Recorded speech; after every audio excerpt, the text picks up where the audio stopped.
అనారోగ్యకర ఆహారపు అలవాట్లు, పెరుగుతున్న ఒత్తిడి, కమ్మేస్తున్న కాలుష్యం ఇలా అనేక కారణాలతో చిన్న వయసులోనే వ్యాధులు చుట్టుముట్టేస్తున్నాయి.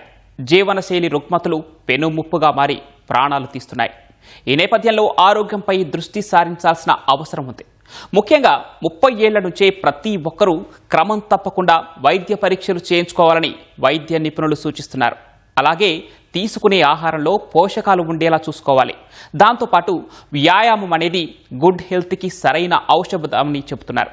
మరి ఏ వయసులో ఏ వైద్య పరీక్షలు చేయించుకోవాలి, ఎటువంటి ఆహారం తీసుకుంటే మంచిది, వ్యాయామం చేయటంలో పాటించాల్సిన ప్రమాణాలేంటి?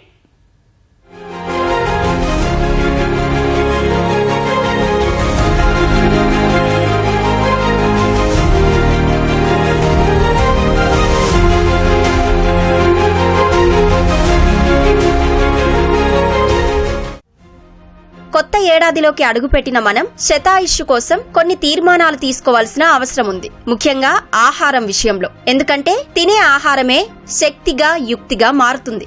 ఆనందంగా ఉంచి ఆయుష్షు పెంచుతుంది. మరి ఇందుకోసం సరైన ఆహారం తీసుకోవడం తప్పనిసరి. మన శరీరం సజావుగా పనిచేయడానికి కావలసినవి ప్రోటీన్లు, పిండి పదార్థాలు, విటమిన్లు, ఖనిజాలు వంటివి ఆహారంలో సరిపడా ఉండేలా చూసుకోవాలి. సగం వరకు ఆకుకూరలు, పండ్లు ఉండాలి. మిగతా పావు భాగంలో బియ్యం, రాగులు, సజ్జలు వంటి తృణధాన్యాలతో కూడిన పిండి పదార్థాలు, మరో పావు భాగంలో మాంసం, చేపలు, పాలు, పప్పులు, గుడ్ల వంటి ప్రోటీన్ పదార్థాలు ఉండేలా ప్లాన్ చేసుకోవాలి. అయితే మైదా వంటి ప్రాసెస్డ్ పిండి పదార్థాలు, చక్కెరతో చేసిన పానీయాలతో క్యాలరీలు ఎక్కువ అవుతాయి. మితిమీరిన కొవ్వు పదార్థాలు, నూనెలతో కొలెస్ట్రాల్ పెరుగుతుంది. దీంతో బరువు పెరుగుతారు. అందుకే ఇలాంటి ఫుడ్స్ కు దూరంగా ఉండడం మంచిది. ఫుడ్ రిలేటెడ్ ఏంటంటే ఒక న్యూట్రిషియస్ డైట్ అంటే బ్యాలెన్స్డ్ డైట్. అండ్ దీని పరంగా చూసుకుంటే మనకి ఒక్కొక్క ఇండివిజువల్కి ఒక్కొక్క ఫుడ్ ప్యాటర్న్ అనేది ఉంటుంది. సో వాళ్ళు ఏదైతే చూస్ చేసుకుంటున్నారో దాని పరంగా హెల్దీ వేస్లో like for example there are many chronic conditions. అంటే కొన్ని లైక్ డయాబెటిక్ కానీ, లేకపోతే హైపర్ టెన్షన్ ఉన్న వాళ్ళు ఉంటారు, లేకపోతే ఒబేసిటీ ఉన్న వాళ్ళు ఉంటారు, అండ్ కిడ్నీ రిలేటెడ్ ఇష్యూస్ ఉన్న వాళ్ళు ఉంటారు. సో వాళ్ళ పరంగా ఎటువంటి డైట్ వాళ్ళు తీసుకోవాలని ఒక కన్సల్ట్ అయ్యి తీసుకుంటే బాగుంటుంది. చిన్నప్పటి నుంచి మనం ఏమి ఆహారం తింటామో పిల్లలు అవి చూస్తూ పెరుగుతారు కాబట్టి వాళ్ళు కూడా అవే ఇష్టపడడానికి యూజువల్గా ఛాన్సెస్ ఉంటాయి. సో మనం ఎక్కువ జంక్ ఫుడ్ అలవాటు చేసి మనం ఎక్కువ బయట నుంచి ఫుడ్ తింటుంటే వాళ్ళకు కూడా అదే అలవాటు అవుద్ది. సో మనం ఉన్నంత దానిలో ఫ్రూట్స్ ఎక్కువగా తీసుకోవడం, వెజిటబుల్స్ ప్రతి మీల్లో అన్నీ ఉండేటట్టు చూసుకోవాలి. ఓన్లీ కార్బోహైడ్రేట్స్ కాకుండా ప్రతి మీల్లో carbohydrates, proteins, fats and fibre అన్నీ ఉండేటట్టు చూసుకుంటే ఎప్పుడూ బ్యాలెన్స్డ్గా ఉంటుంది.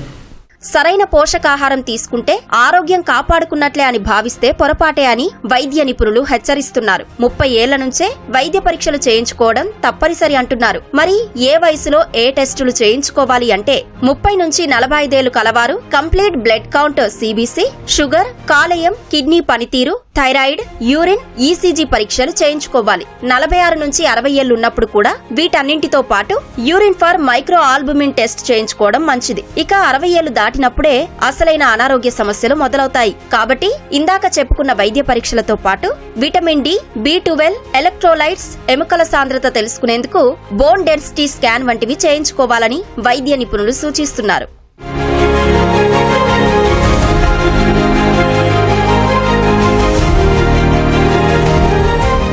ఆరోగ్యమే మహాభాగ్యం అనే సామెత పాతదే అయినా ఆసుపత్రికి వెళ్లిన ప్రతిసారి ఆరోగ్యంపై శ్రద్ధ పెట్టాలనే విషయం గుర్తు చేస్తుంది. అయితే ఇక్కడో విషయం గుర్తించాలి. ఆరోగ్యవంతులైన వారు నడుస్తారు, కానీ వ్యాయామం కోసమనో లెక్క కోసమనో కాదు. తింటారు, కానీ డైట్ ప్లాన్ కోసం కాదు. సమయం పాటిస్తారు, కానీ హెల్త్ టిప్స్ లో చెప్పారని కాదు. అదెలాగో తెలుసుకోవాలంటే బుద్ధుడి అష్టాంగ మార్గం గుర్తు చేసుకోవాలి. సరైన దృక్పథం, సంకల్పం, క్రియ, ప్రయత్నం, సరైన బుద్ధితో మన ఆయుష్షు ఆరోగ్యం కోసం చేసే యజ్ఞంలా, మన కోసం మనం చేసుకునే ఉత్సవంలా నడక సాగించాలి. అప్పుడే చక్కటి ఫలితాలు సొంతమవుతాయి.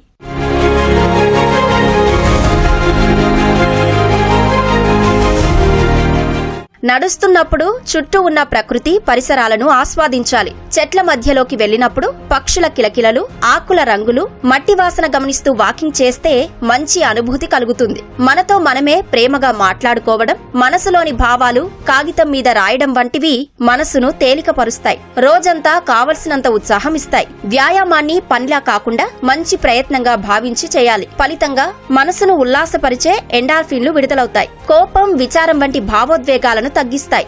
ఆటలు ఆడొచ్చు, తోట పని చేయొచ్చు, ధ్యానం, యోగా, ప్రాణాయామం వంటివి ఆరోగ్యానికి మేలు చేస్తాయి. మనసును కుదురుగా ఉంచి అనవసర ఆలోచనలు తలెత్తకుండా చూస్తాయి. మన బ్రెయిన్ డీటాక్సిఫై అవ్వాలంటే minimum 6 to 7 hours sound sleep అనేది చాలా వరకు ఇంపార్టెంట్.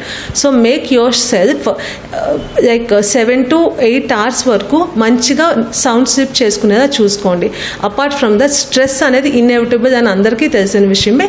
ఆ స్ట్రెస్ని కంట్రోల్ చేసుకోలేము కానీ బట్ ఓవర్కమ్ చేయొచ్చు. లైక్ మెడిటేషన్ కానీ సూదింగ్ మ్యూజిక్ కానీ తీసుకోవచ్చు.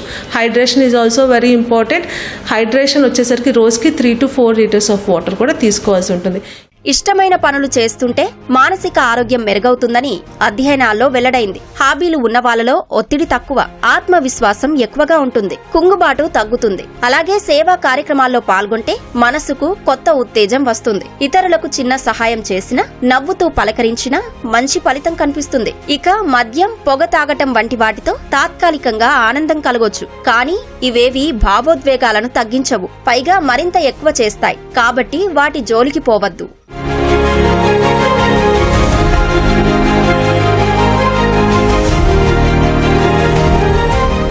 ఆలోచనలు, ఆందోళనలను దగ్గరి వారితో పంచుకోవాలి. మాట్లాడటం వల్ల మన దృక్కోణం, ఆయా పరిస్థితులకు సంబంధించిన భావాలు మారతాయి. ఎదుటి వ్యక్తులతో సంబంధాలు బలపడతాయి. కుటుంబ సభ్యులు, బంధువులు, మిత్రులతో మంచి సంబంధాలు ఏర్పరచుకోవాలి. విపత్కర పరిస్థితుల్లో ఆత్మీయులు తోడుంటే ఆ భరోసాయే వేరు. కంటి నిండా నిద్రపోవాలి. అలాగే నిరాశ, నిస్పృహలకు సూర్యరశ్మి మంచి విరుగుడు. కళ్లకు ఎండ వెలుగు తాకినప్పుడు మెదడులో సెరటోనిన్ హార్మోన్ విడుదలవుతుంది. ఫలితంగా ఆనందం, సంతోషం కలగజేసే ఎండార్ఫిన్ల స్థాయిలు పెరుగుతాయి. మనసు ఉల్లాసభరితమవుతుంది. ఆందోళన, ఉద్రిక్తత తగ్గి మానసిక ప్రశాంతత చేకూరుతుంది. ఏకాగ్రత మెరుగవుతుంది.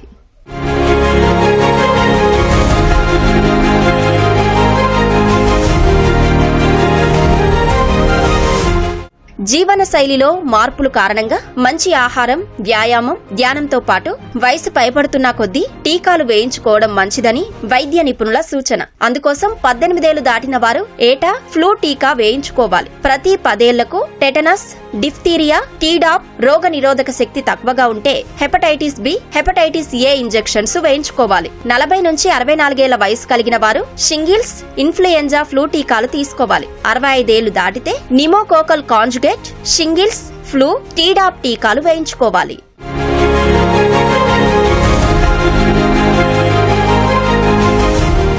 వైద్య ఖర్చులు రోజురోజుకి పెరిగిపోతున్నాయి. చిన్న అనారోగ్యం వస్తే చాలు వేలల్లోనే ఖర్చవుతుంది. అందుకే ఆరోగ్య బీమా పాలసీ తీసుకోవాలనేది నిపుణుల సూచన. ముఖ్యంగా ఆరోగ్యంగా ఉన్నప్పుడే పాలసీ తీసుకోవాలి. అనారోగ్యంగా ఉన్నప్పుడు బీమా పాలసీ ఇచ్చేందుకు కంపెనీలు ఇష్టపడవు. ఉద్యోగం చేస్తున్న చోట బృంద బీమా పాలసీ ఉన్నప్పటికీ సొంతంగా ఒక పాలసీ తీసుకోవడం ఎప్పుడూ శ్రేయస్కరం. ఆరోగ్య బీమా పాలసీ ఏ వయసులో ఉన్నవారికైనా ఇస్తారు. ఇక్కడ గుర్తుంచుకోవాల్సిన ముఖ్య విషయం, పాలసీ తీసుకునేటప్పుడు బీమా సంస్థ కొన్ని వైద్య పరీక్షలను అడగవచ్చు. వీటి ఆధారంగానే సంస్థ పాలసీ ఇస్తుంది. అందుకే ఆరోగ్యంగా ఉన్నప్పుడే తీసుకోవడం మంచిది.